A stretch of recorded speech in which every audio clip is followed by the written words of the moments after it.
Irmãos, quantos estão com seus corações gratos e felizes por tudo que o Senhor tem realizado em suas vidas aí? Amém, irmãos? A gente não agradece a Deus só quando está dando tudo certo, né, irmãos? A gente agradece a Deus porque Cristo está em todos os nossos dias. Você ouviu isso, irmãos? Amém ou não? A gente não agradece a Cristo só porque está tudo bem. A gente agradece a Cristo porque, a despeito de quaisquer lutas e tensões que estejamos vivenciando, Cristo está nos dias bons e nos dias maus conosco. Afinal, Ele prometeu que estaria conosco todos os dias até a consumação dos séculos. Irmãos, essa palavra de esperança precisa abastecer e encharcar o nosso coração. Quantos creem nisso de verdade? Amém? Irmãos, começando o sermão dessa manhã, nós temos hoje uma palavra para compartilhar como continuidade de uma série de mensagens que propusemos ministrar já há algumas semanas sobre o que chamamos de o Sermão do Monte, e propusemos como um tema para essa série de mensagens a contracultura do reino, onde nós entendemos que o que Jesus estava ensinando ia completamente... Os irmãos podem rir, irmãos, está tudo bem. Os irmãos me veem tirar o copinho, tirando ali e tal, os irmãos já fazem uma carinha assim, tipo... Isso não é toque, irmão, isso é só organização e planejamento, entendeu, irmãos? E temos então compartilhado, irmãos, sobre essa série de mensagens, e eu tenho estado com meu coração muito feliz pela oportunidade de fazer algo que eu sempre considerei tão importante e eu nunca tinha vivido isso como uma oportunidade de fazer, que era poder pegar o Sermão do Monte e esticar versículo a versículo a fim de compreender o máximo que pudermos. Não tudo, né, irmãos? A palavra de Cristo ela é sempre nova, ela sempre vai ter uma porção nova para nós daqui a algum tempo, mas nós entendemos que temos a oportunidade de encontrar o bom conselho do Senhor quando buscamos nos aprofundar um pouquinho na Escritura. Quantos creem nisso aí de verdade? Amém? Vamos estar em pé? Abra sua Bíblia em Mateus capítulo 5. Mateus capítulo 5, como temos lido nos últimos tempos,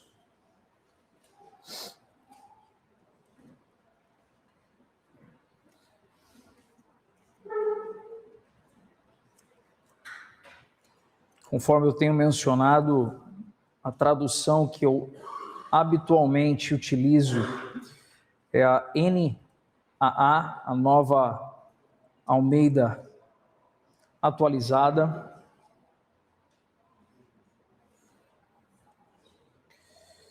Todos os irmãos encontraram, amém? E o texto, eu acho que eu coloquei alguma coisa aqui, uma trava, e eu não estou conseguindo manusear.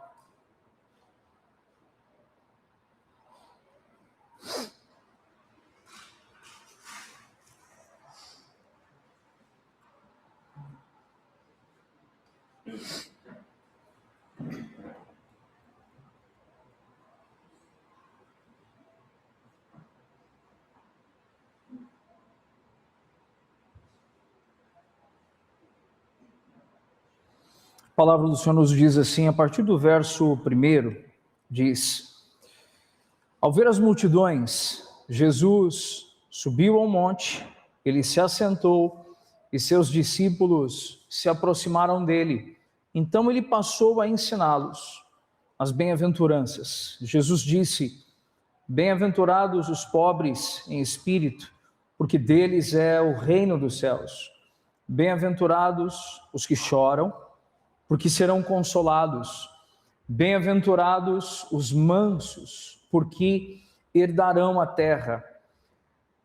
Bem-aventurados os que têm fome e sede de justiça, porque serão saciados.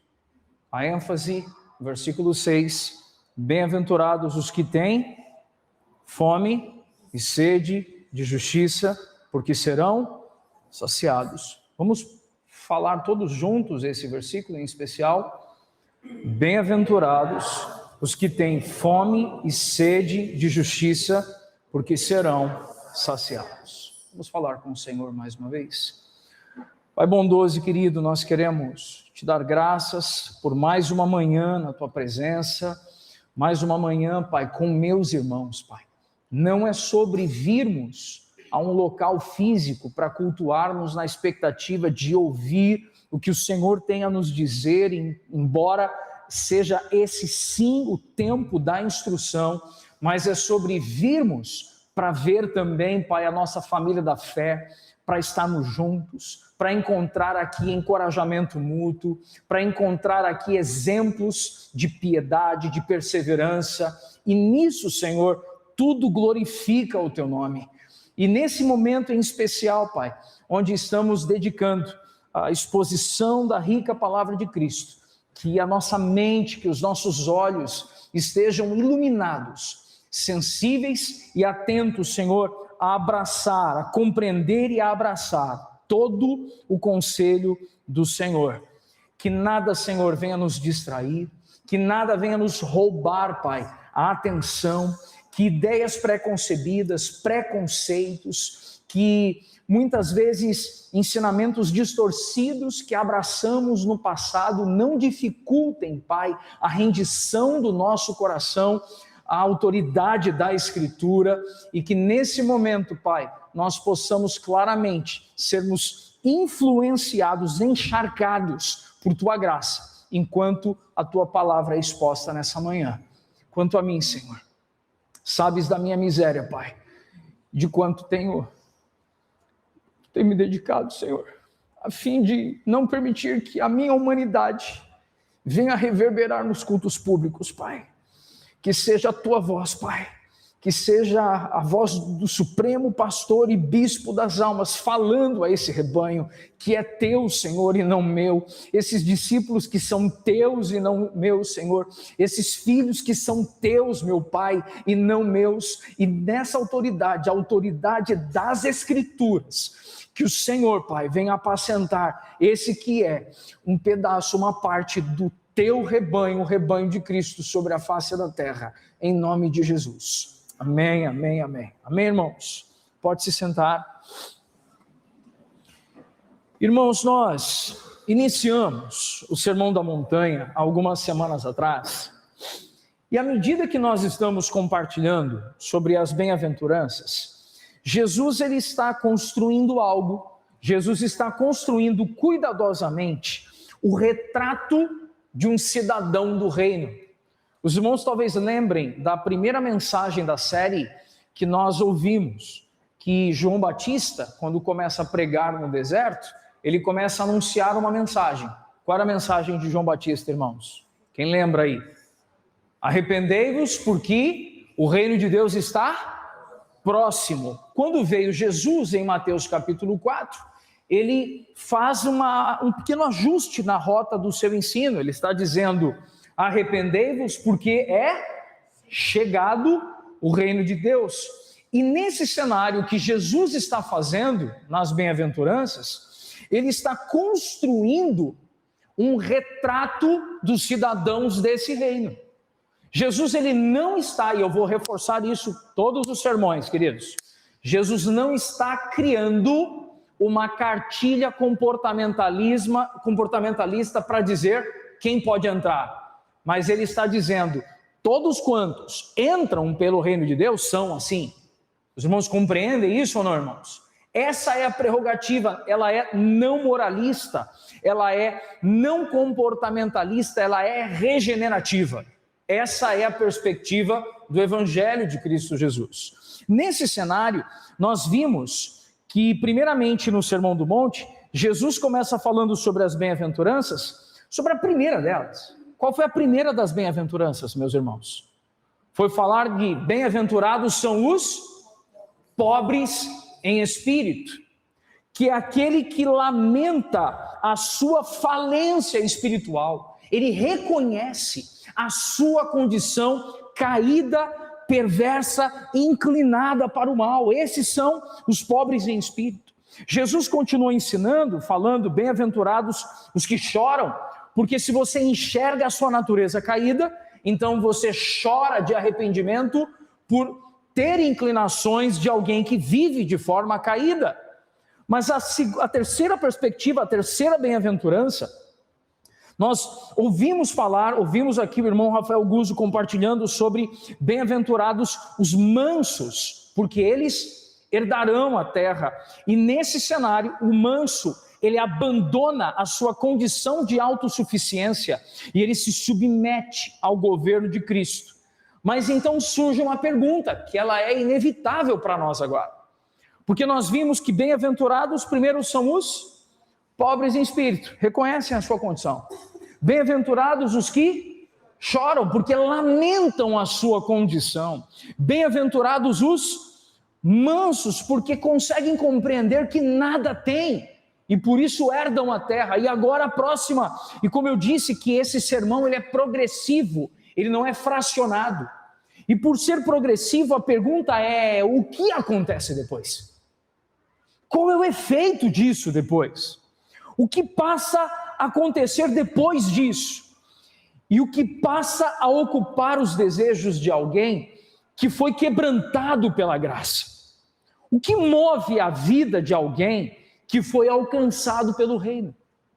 Quando no meio da nossa liturgia nós falamos que somos, pela nossa humanidade, seres caídos, mas pela obra da redenção fomos achados, encontrados e já colocados, assentados com Cristo por meio da igreja nas regiões celestiais.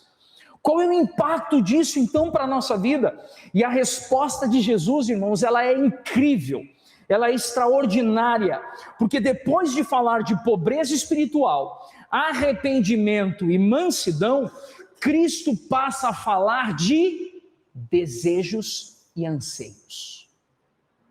Você ouviu o que eu disse ou não? Cristo passa agora, no verso de número 6, a falar de que eu disse, por favor?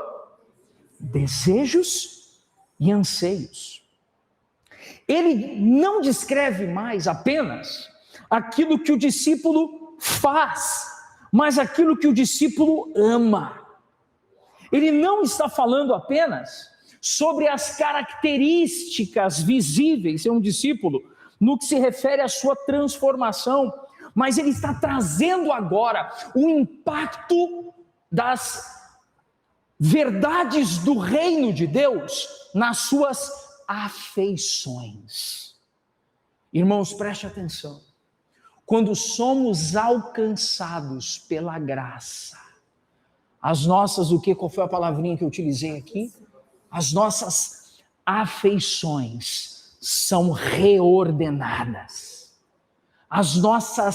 Os nossos apetites são reordenados.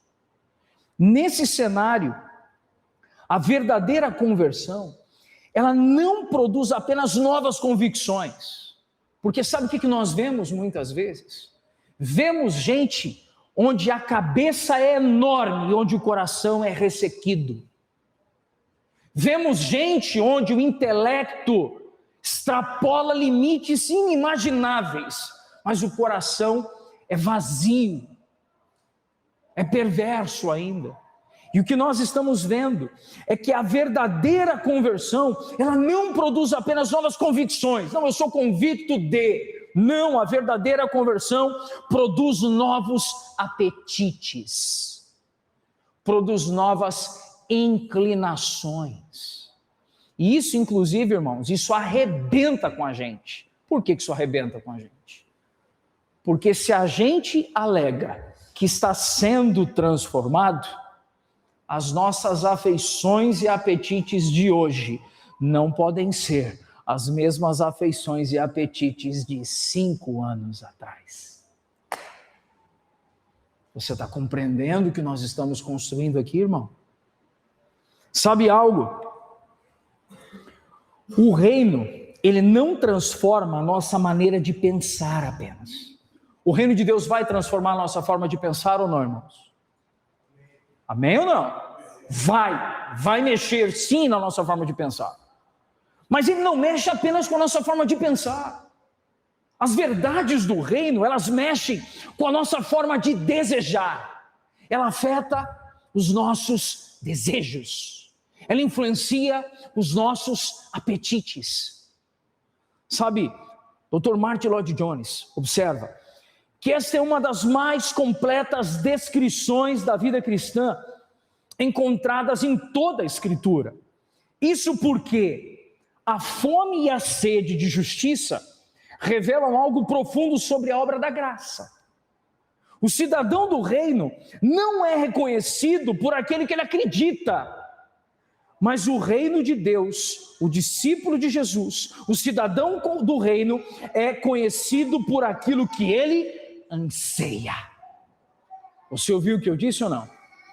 Nós não seremos reconhecidos como discípulos de Jesus porque sabemos muito sobre e o nosso discurso revela quem acreditamos. Mas seremos reconhecidos como discípulos de Jesus porque ansiamos pela mesma coisa.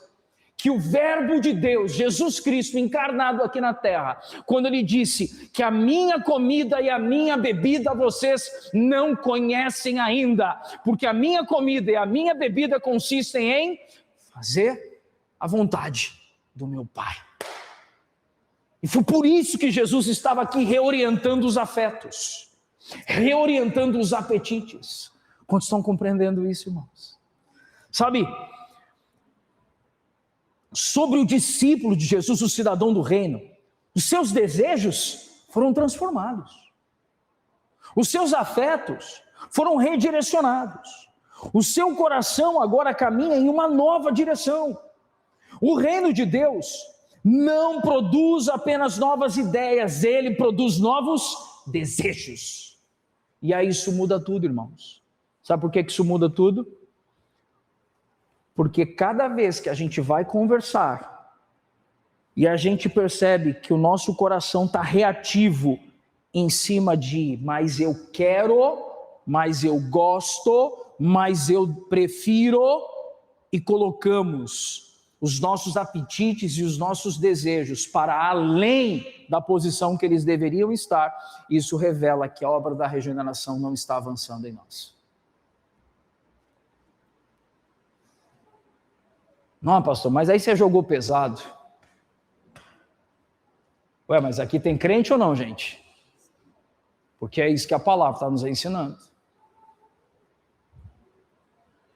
Porque se a palavra está dizendo e eu ainda coloco a minha opinião na frente, irmão, lamento, você não é crente não. Detesto esse bordão, tá, irmãos? Eu fiz de propósito. E eu sei que eu sou super sem graça, por isso ninguém riu, entendeu? Mas faz sentido ou não, irmãos?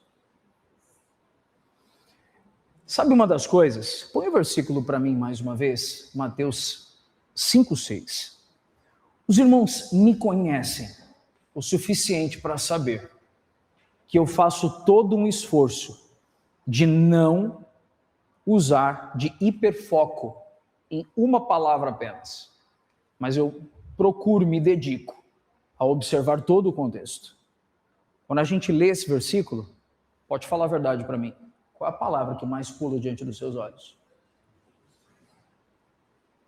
Pois é. Sabe qual é o primeiro tópico do meu sermão aqui? A fome e a sede. Porque a gente põe os olhos naquilo que a gente mais alega ter interesse. Só que eu tenho que explicar o versículo inteiro, irmão. Não dá para explicar só o final dele. Faz sentido o que eu disse ou não, irmão? E eu quero começar aqui falando sobre a fome e a sede no reino. Quando Jesus ele fala sobre fome e sede, ele usa duas necessidades básicas da experiência humana. Ninguém precisa aprender a sentir fome e nem precisa ser convencido a sentir sede, porque ambas são realidades profundas, constantes e inevitáveis da condição humana. Você ouviu o que eu disse ou não? Olha que interessante. Ninguém precisa ser ensinado a sentir o quê? Fome ou sede. Claro que sem monjaro, né, irmão? Tudo bem? Nós estamos falando de biologia normal, tudo bem ou não? Sem interferência externa. Sabe, me permite dizer uma coisa. Jesus, ele está usando uma reflexão aqui. Ele está falando sobre aqueles que são pobres em espírito, aqueles que choram, os mansos, e agora ele está falando sobre os apetites, sobre quem tem fome e sede, falando de algo que não precisa ser produzido, simplesmente está ali, existe. Agora deixa eu começar com uma conversa, irmão, para quem gosta de registrar, segura essa. Mortos não têm fome ou sede. Por isso que ter fome e sede é característica de quem nasceu de novo, nasceu da água e do Espírito. Por isso que quando você vê alguém inerte, que não procura crescer na graça e no conhecimento de Cristo, não procura crescer no entendimento das Escrituras, não procura crescer na obra da regeneração, ele dá indícios de não ter apetite, não ter sede. Então, se ele dá indícios de não ter apetite, não ter sede, ele está me dando indícios de que ainda está? Pode falar, irmão, isso é pedagógico para nós como igreja. Ele ainda está o quê? Morto em seus delitos e pecados. Porque um vivo tem apetites que são naturais, são legítimos. Sabe, irmão, essas realidades de fome e sede que Jesus usou, elas são profundas, constantes e inevitáveis da condição humana, para descrever a vida espiritual dos regenerados. Cristo não está falando de um interesse religioso ocasional, de simpatia pelo cristianismo ou de uma admiração passageira pelas coisas de Deus. Ele está falando de uma necessidade profunda da alma, de um anseio que passa a ocupar o coração daqueles que foram alcançados pela graça. Martin Lloyd-Jones costuma dizer que fome e sede não são sensações passageiras. A fome é profunda e forte e continua enquanto não for satisfeita. Sabe o que nós estamos compreendendo, irmãos? Quando ouvimos, bem-aventurados os que têm fome e sede de justiça. Nós estamos vendo Jesus apontando para algo que todo aquele que está nascido de novo, nasceu da água do Espírito, ele está vivo, ele tem um apetite, e esse apetite está na posição certa, e a posição certa dos seus apetites, das suas afeições, dos seus anseios, dos seus desejos, é por justiça. Quantos irmãos ouviram isso? Essa observação, ela nos ajuda, irmãos, a compreender uma certa complexidade. Porque o cidadão do reino, ele não tem apenas uma curiosidade espiritual. Ele não dá uma beliscada para saber qual é o sabor. Ele tem o que, irmão? É fome. Tudo bem ou não? Ele não dá uma colheradinha só para saber qual é. Não. Ele tem um desejo profundo por. Nesse cenário, existe dentro de um crente um desejo crescente por aquilo que vem de Deus. Existe uma inquietação santa, existe uma busca constante, e ele sabe que ainda não chegou onde deveria chegar. O crente que tem um apetite, ele tem um apetite porque ele sabe que não foi ainda plenamente saciado, então ele não para de procurar e buscar enquanto ele ainda não recebeu ou não encontrou. Nesse cenário, é por isso que ele continua desejando mais da presença de Deus. É por isso que ele deseja mais conhecer a vontade do Senhor. E é por isso que ele deseja mais a santidade do Senhor. Deixa-me dizer algo aqui, irmão. Essa expressão, fome e sede de justiça, eu quero construir a mensagem de hoje com muito zelo e com muita atenção, Porque talvez irmãos 35 mais que estão aqui entre nós, por terem vivido algumas coisas dentro do movimento evangélico dos anos 2000, a palavra fome e sede não seja compatível com aquilo que ouvimos em relação àquilo que a Escritura está nos ensinando. Porque nós recebemos algumas palavras, digamos assim, de incentivo, de encorajamento. Eu profetizo mais fome de Deus sobre sua vida. Eu profetizo mais sede de Deus sobre sua vida. Deixa eu te dizer uma coisa, meu irmão. Todas as vezes que nós ouvimos esse tipo de cenário, mais fome de Deus sobre você, mais sede de Deus sobre você, a maioria das vezes nós estávamos com uma profunda expectativa de mais emoções sobre e menos convicções para. Você ouviu o que eu disse ou não? Mais o que eu disse, irmãos? Emoções sobre do que consciência para a justiça. Porque nesse cenário, irmãos, eu não tenho problema com emoções, irmãos. Eu sou um pastor chorão. Sou ou não sou, irmãos? Às vezes as pessoas acham, não, mas você é contra a emoção? Você está louco, irmão. Eu sou o que mais chora aqui, eu acho que sou eu aqui.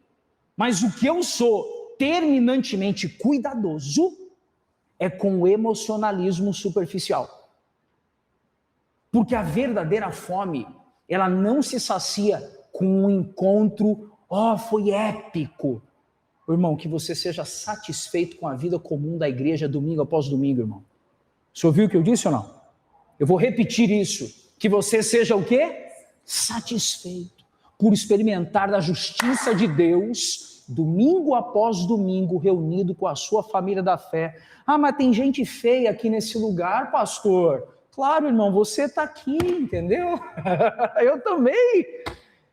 Isso faz parte da vida comum da igreja, irmão. Sabe, uma das grandes marcas dessa bem-aventurança, é que o novo nascimento, ele produz um novo apetite, como já dissemos. Antes da regeneração, preste atenção nisso, antes da regeneração, os nossos desejos estavam voltados para nós mesmos. Vivíamos para satisfazer os nossos interesses. Mas quando o Espírito Santo opera no nosso coração, vai surgir um novo desejo, uma nova fome, uma nova sede. Deixa eu te falar uma coisa, irmão. Egoísmo e cristianismo, nada a ver. Tudo bem o que eu disse ou não, irmão? Por quê? Porque se os nossos apetites convergem para apenas suprir as nossas necessidades, então o nosso apetite tem relação com excentricidade. Isso não tem influência do Evangelho de Cristo Jesus. Consegui me expressar com clareza, irmãos? Sim ou não, irmãos? Sabe? Mas quando o Espírito Santo ele opera, vai surgir nova fome, nova sede. Sobre isso, Charles Spurgeon costuma dizer algo. Os que têm fome e sede de justiça são aqueles que anseiam por ser santos. Olha isso, irmão. Porque a gente pega esse versículo muitas vezes e a gente põe o nosso óculos para ler esse versículo. Tudo bem ou não? Tem gente que está olhando para cá e dizendo assim, ué, pastor, eu pensei que esse sermão ia para outro lado. Não, não, não. O que o texto diz é isso daqui. Tudo bem o que eu disse ou não? O que o texto diz é isso daqui. Porque a verdadeira justiça tem relação com a justificação. A verdadeira justiça tem relação com a intervenção do Pai por meio do Filho, pondo os seus pés sobre a terra, tornando pecadores miseráveis em filhos aceitáveis, a fim de que nós, que éramos impuros e débeis, fôssemos santificados. Por isso que Spurgeon diz, os que têm fome e sede de justiça são aqueles que anseiam por ser santos. Está fazendo algum sentido aí, meu irmão? Observe a profundidade dessa informação. Jesus ele não está descrevendo aqui pessoas perfeitas, porque dá até um temor interior. Ele está descrevendo pessoas famintas. A marca do verdadeiro discípulo, irmão, preste atenção nisso aqui. A marca do verdadeiro discípulo não é a ausência de luta, mas é a presença de um novo desejo. O regenerado, ele vai continuar enfrentando batalha espiritualmente.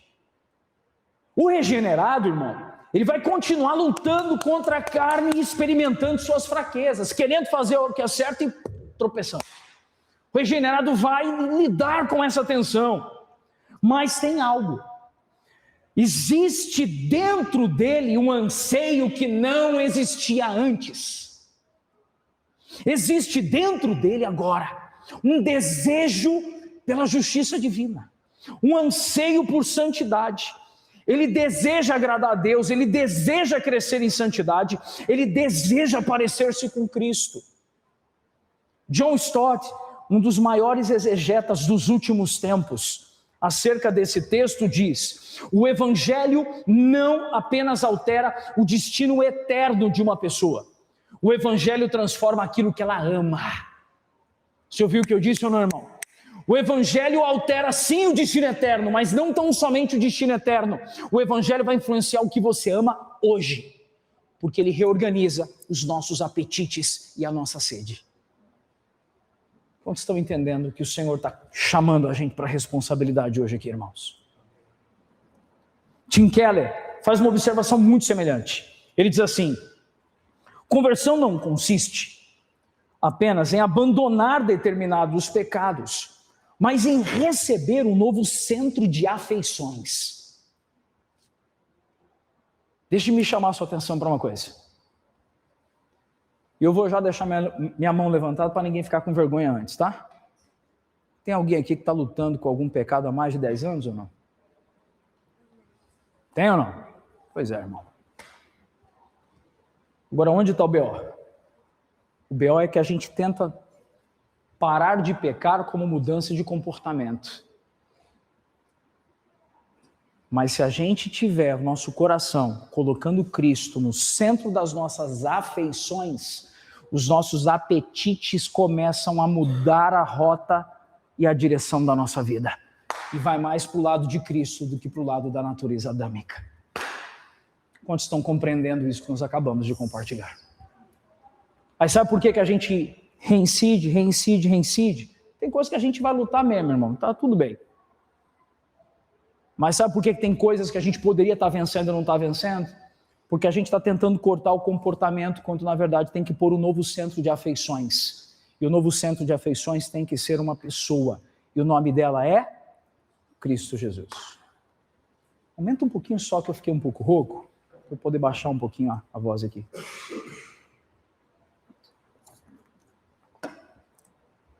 Nesse cenário, agora eu quero tocar na segunda parte do versículo, porque a primeira parte trouxe para nós: bem-aventurados os que têm fome e sede, mas agora fome e sede de justiça. Mas afinal, o que Jesus quer dizer quando fala sobre justiça? Aqui eu vou respirar fundo. Eu vou fazer uma pergunta para você. Quem que eu perguntei aqui?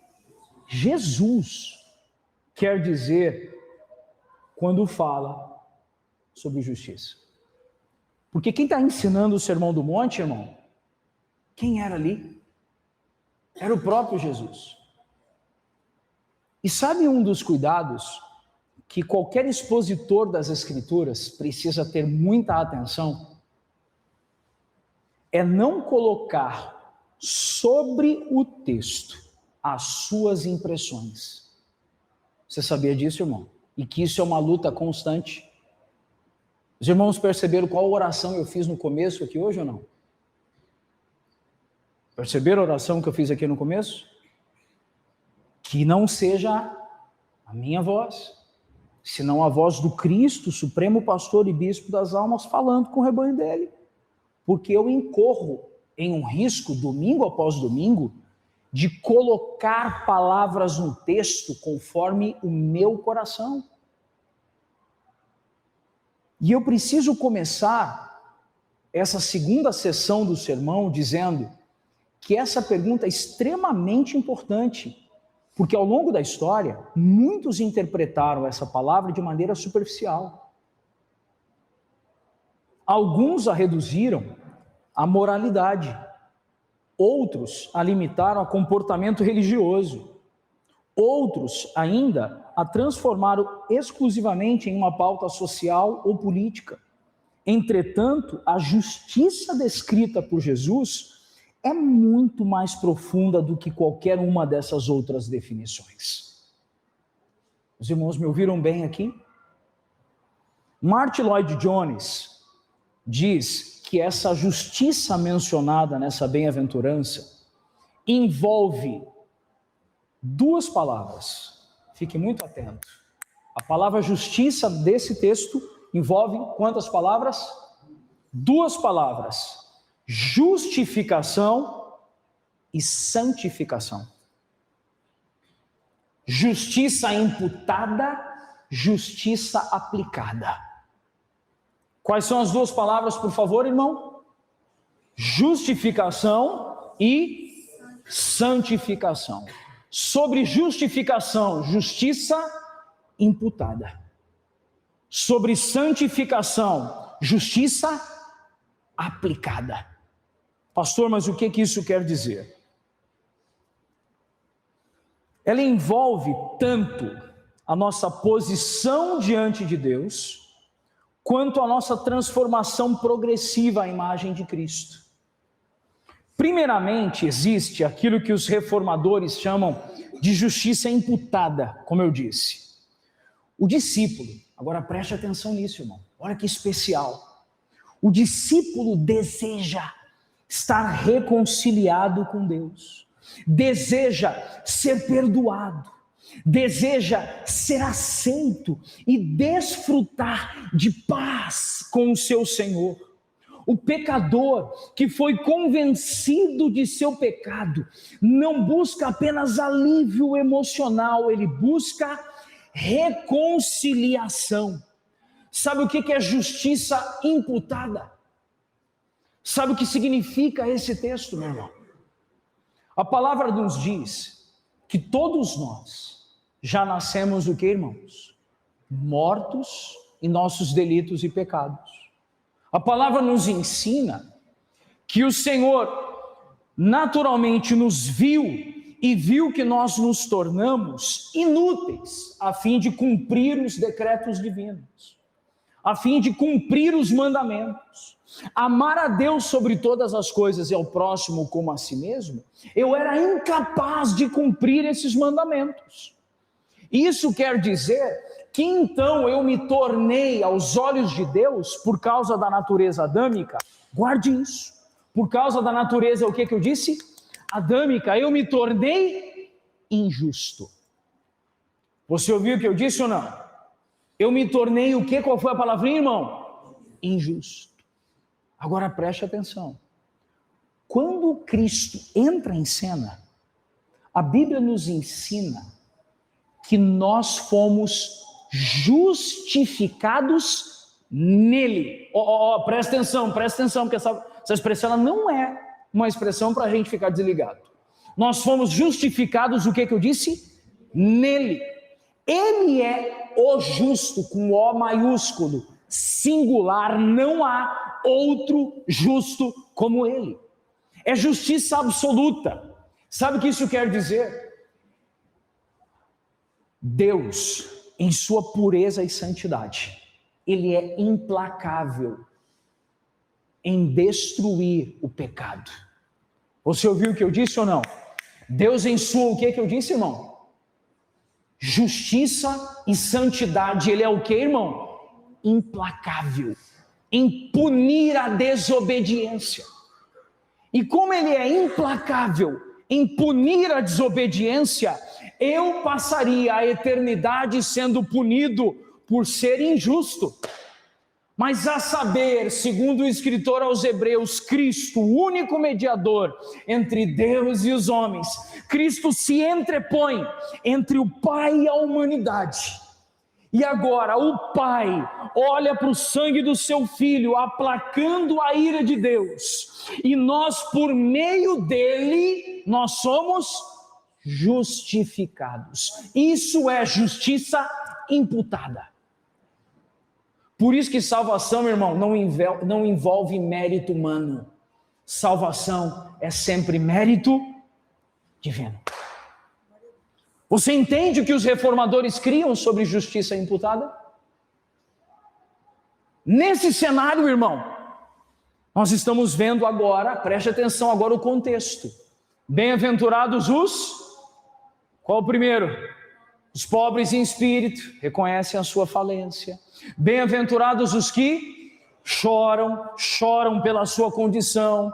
Bem-aventurados os mansos, porque reconhecem a sua posição e não se consideram donos, herdeiros de nada. E agora, bem-aventurados os que têm fome e sede de justiça. Sabe o que é o apetite do novo, daquele que nasceu de novo? O apetite é permanecer escondido em Cristo. Essa é a justiça divina. Você entendeu ou não?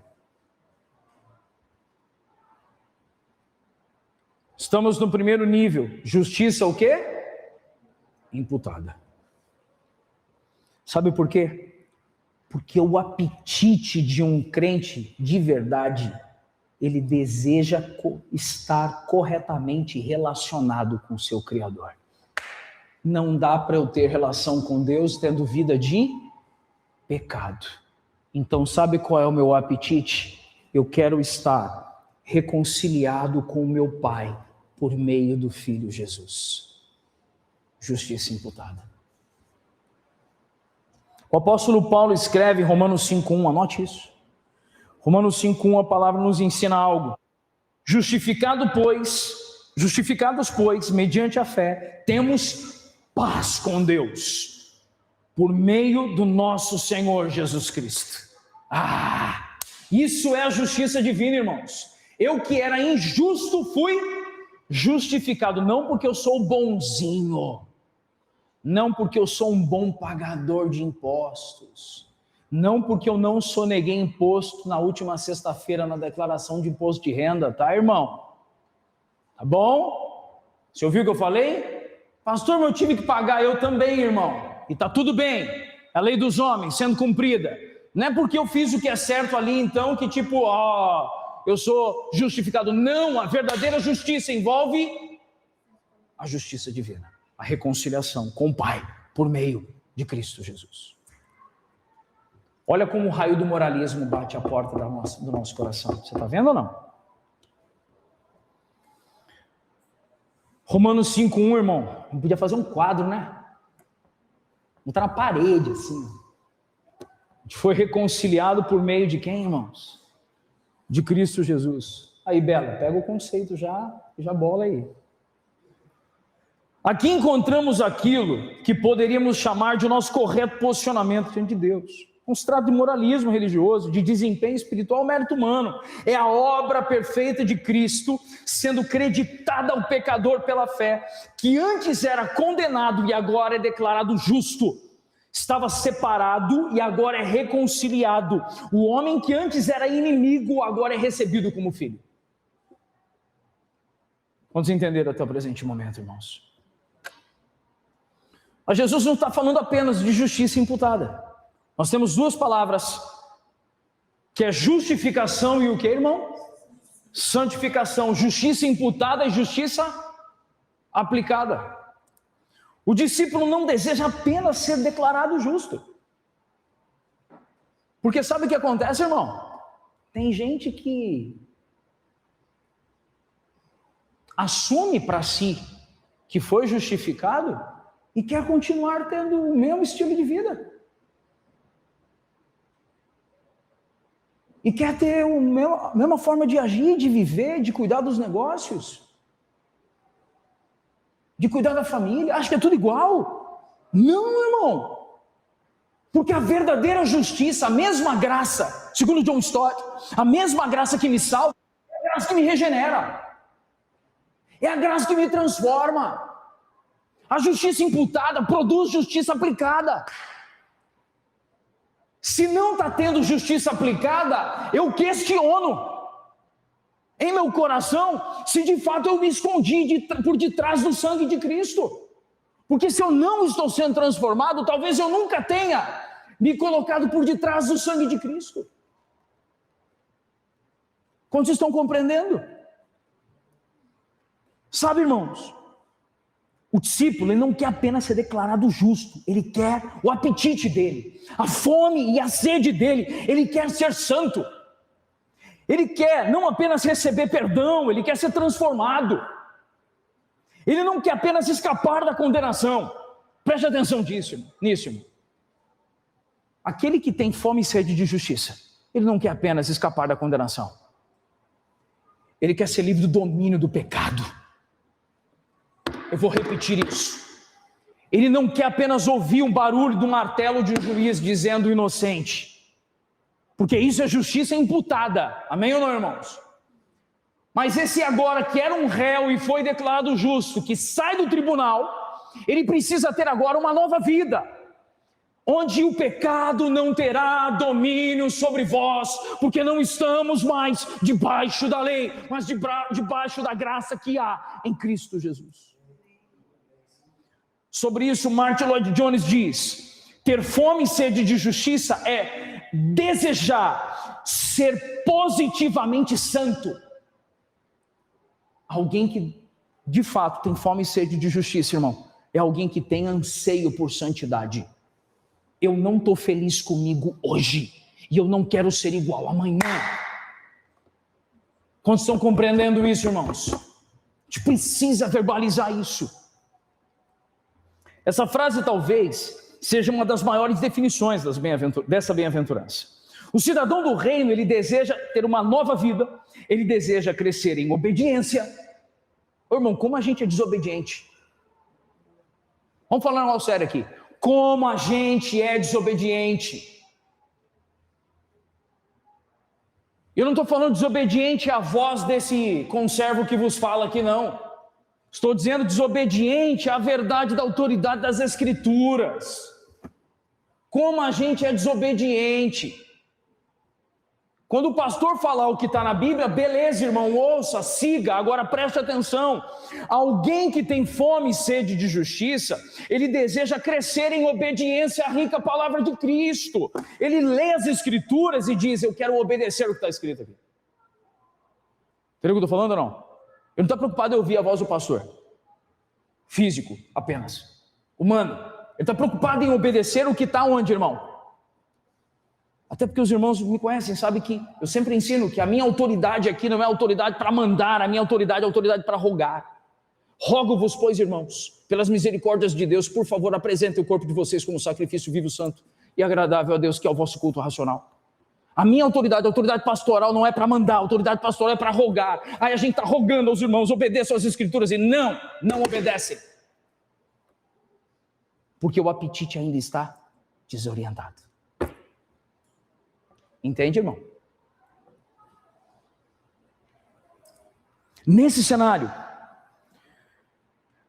aquele cidadão do reino que tem os apetites reordenados, ele deseja mortificar o pecado, ele quer refletir o caráter de Cristo em suas atitudes, palavras e relacionamentos. Nós precisamos de uma clareza aqui muito enfática. Jesus, ele não está ensinando moralismo religioso, ele não está propondo uma mudança de comportamento. O reino de Deus, agora eu vou falar uma parada aqui, irmão, segura aí. O reino de Deus, ele não vai produzir pessoas externamente ajustadas. Ele vai produzir pessoas internamente transformadas. Ouviu o que eu disse ou não? Eu vou repetir. O reino de Deus, a palavra do evangelho, a transformação, a justiça aplicada, a santificação, ela pode produzir não necessariamente pessoas externamente ajustadas. Porque a gente vai continuar lutando com o que os reformadores chamavam de pecado remanescente. A gente vai continuar lutando com isso, irmão. Só que ele vai produzir gente internamente transformada. Os afetos estão sendo ordenados, os apetites estão sendo ordenados. O evangelho transforma o nosso coração, irmão. R.C. Sproul, ele costumava dizer uma frase que me chamou muita atenção. Ele dizia assim: a santidade cristã não consiste em parecer religioso. Eu vou repetir. A santidade cristã não consiste em o quê? Parecer religioso. Tem pinta de crente, cara de crente. Pá. Não é sobre isso. Mas é em refletir cada vez mais o caráter de Deus. Isso é santidade. Porque a gente coloca, tem que ser santo. Claro que eu tenho que ser santo, irmão. Mas eu sou incapaz de santificar a minha vida. A única coisa que eu posso fazer é lutar contra o raio dessa carne, essa natureza adâmica, a fim de que o Espírito de Cristo possa produzir em mim a sua santidade. Mas a obra da santificação continua sendo uma obra do Espírito. O regenerado, irmão, ele luta contra o pecado. Agora preste atenção. Vou repetir calmamente. O regenerado luta contra o pecado. Mas agora ele luta contra aquilo que ele antes abraçava. Você ouviu o que eu disse ou não? O regenerado, ele continua lutando contra o pecado. Mas antes, ele andava como? Abraçado com o pecado. Agora eu luto contra aquilo que eu andava abraçado. Ele passa a odiar aquilo que ele antes amava e passa a amar aquilo que ele antes desprezava. Quantos estão comigo até o presente momento? Amém?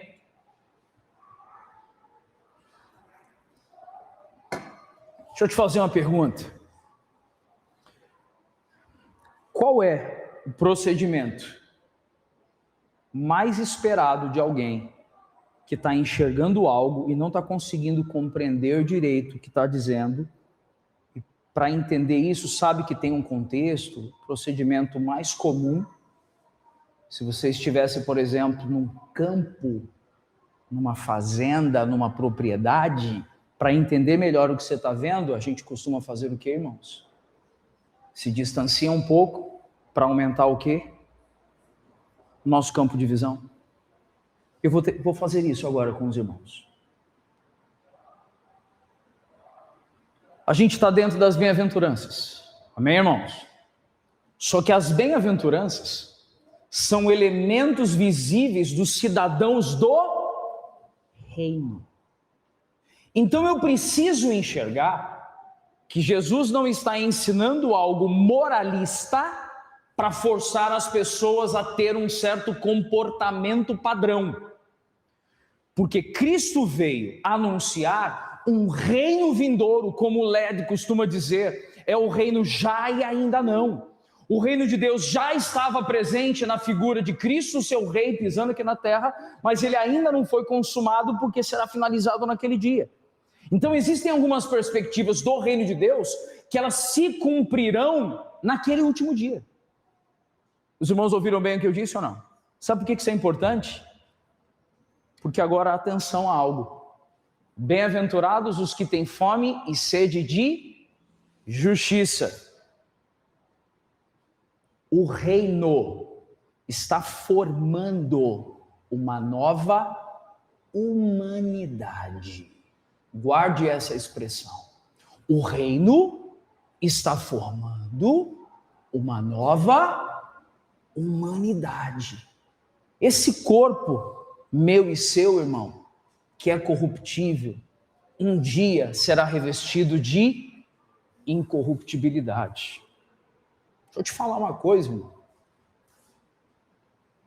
Sabe aquelas situações que a gente lida de problemas de pais que têm filhos com déficit de atenção, transtorno de ansiedade, espectro autista, trissomia do 21.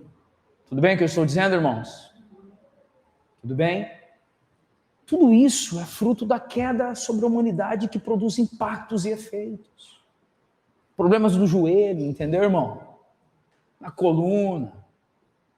Isso é a condição humana, que a natureza humana ela se degrada, ela se degenera.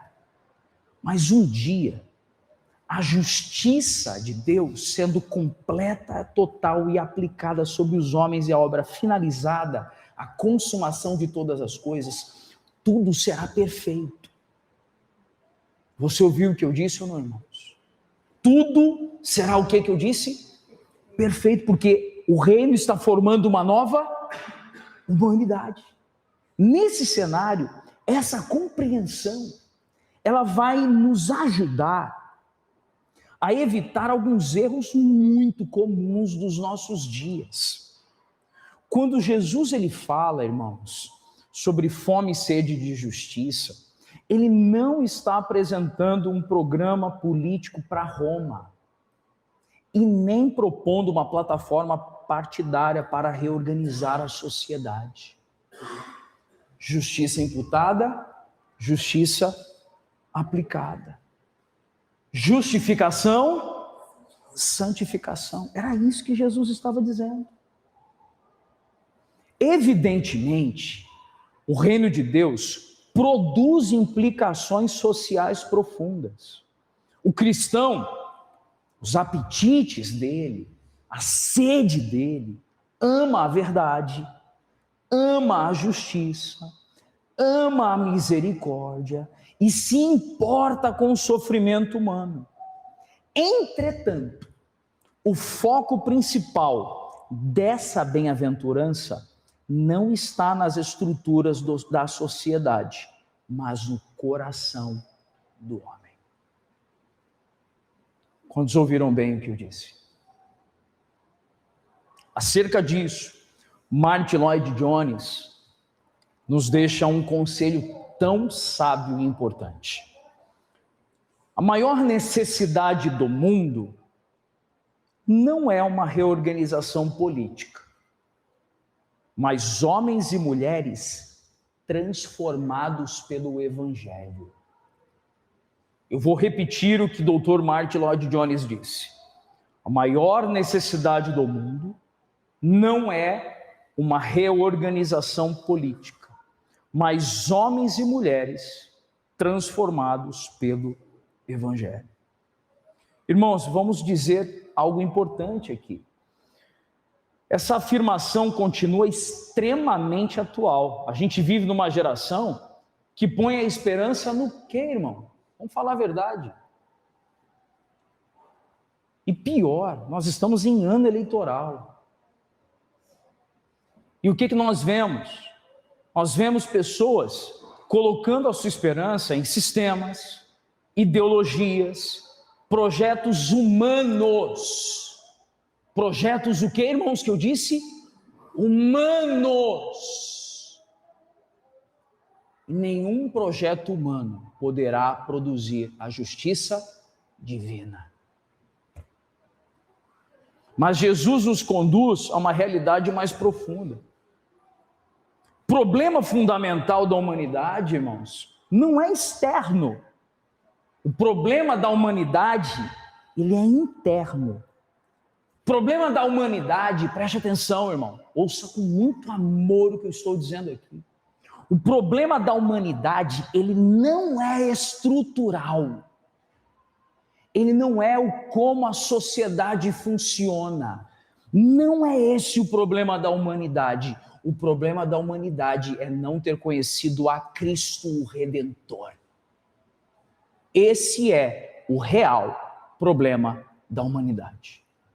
E se eu enxergo que o real problema da humanidade é não ter conhecido o seu Redentor, por isso não oferecemos, no lugar do Evangelho, propostas político-partidárias. O que temos para oferecer é a mensagem do Evangelho.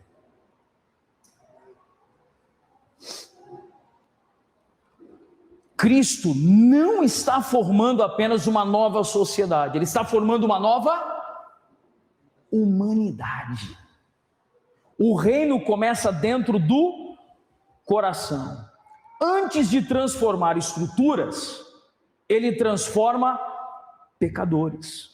Antes de mudar sistemas, muda pessoas. Antes de produzir impacto social, preste atenção nisso. Antes de produzir o que eu disse? Impacto social, produz reconciliação com Deus. Preste atenção em algo que eu vou dizer. Nenhum homem caído pode proporcionar à humanidade aquilo que só a justiça divina pode gerar. Quantos entenderam bem o que eu disse aqui? Por isso, o meu apetite, a minha sede, a posição certa é na justiça imputada e justiça aplicada. Quantos estão compreendendo esse cenário? Nesse cenário, irmãos, último trecho do versículo: bem-aventurados os que têm o quê? Fome e sede de justiça. E aí a última frase, o que está na última frase? Tem traduções que dizem, porque eles serão fartos. E essa tradução trouxe para nós que eles serão o quê? Saciados. Sabe o que é muito curioso? Porque essa declaração, irmãos, ela é uma das declarações mais consoladoras de todo o Sermão do Monte.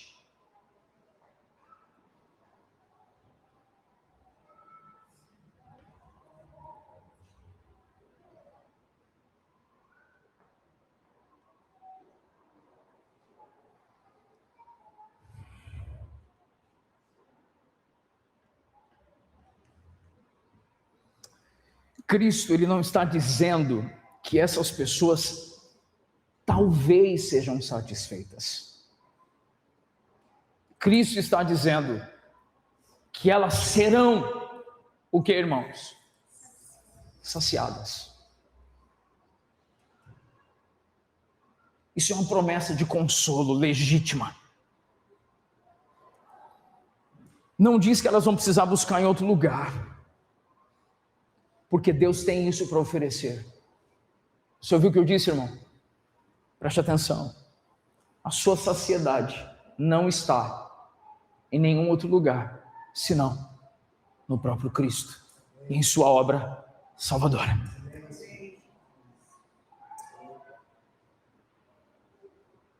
A promessa é absoluta. Existem algumas coisas que a gente tem o hábito de dizer, não, isso não é a verdade absoluta. Não. Isso daqui é uma verdade, o que eu disse, irmão? Absoluta. Aqueles que têm fome e sede de justiça serão saciados. A satisfação, ela começa no momento que somos unidos a Cristo, porque a gente recebe perdão, irmão. A gente recebe reconciliação e a gente vai ter paz com Deus. Mas a promessa, ela não termina aí. O mesmo Deus que justifica, também santifica. O mesmo Deus que inicia a obra, ele também consuma a obra. E existe um aspecto futuro dessa promessa. E que amanhã seremos completamente satisfeitos. Sabe, tem um versículo dito por Isaías, que o original do hebraico desse verso de Isaías, ele é o mesmo original traduzido para o grego aqui em Mateus 5,6. O texto de Isaías, quando diz que ele veria o penoso fruto do seu trabalho e a sua alma ficaria satisfeita. Esse versículo, o profeta messiânico está falando sobre a obra de Cristo, que ele veria a obra da redenção, todos quantos foram redimidos e entregues ao Pai, e o coração de Jesus estaria satisfeito. É a mesma palavra do original para Mateus 5,6. Está falando de uma obra total, completa e perfeita. Bem-aventurados os que têm fome e sede de justiça, porque serão saciados. Acerca disso, John Wesley diz algo: uma alma cheia de amor por Deus jamais ficará vazia. Santo Agostinho, na mesma direção, dizendo: fizeste-nos para ti, e inquieto está o nosso coração, enquanto não repousa em ti. Você ouviu isso que Agostinho nos disse? Fizeste-nos para ti, inquieto está o nosso coração, enquanto não repousa em ti. Ao finalizarmos essa bem-aventurança, nós somos confrontados por uma verdade muito importante, pessoal. O que move a nossa vida? Quais são os nossos apetites? Você ouviu o que eu disse? Quais são os nossos apetites, os nossos anseios, as nossas afeições? O que ocupa os nossos pensamentos, o que domina os nossos afetos, o que desejamos quando ninguém está olhando. Jesus nos ensina que a marca do discípulo não é a perfeição, mas é a fome por Cristo, por santidade, pela presença dele, por uma vida cada vez mais pura e santa. O reino de Deus, irmãos, relembrando, ele não produz comportamento religioso, ele produz nova vida. A graça de Cristo não gera apenas novas convicções, gera novos desejos. O cidadão do reino não é conhecido apenas por aquilo que ele crê, mas por aquilo que ele ama. Você ouviu isso? Podemos responder isso com uma oração em pé, juntos?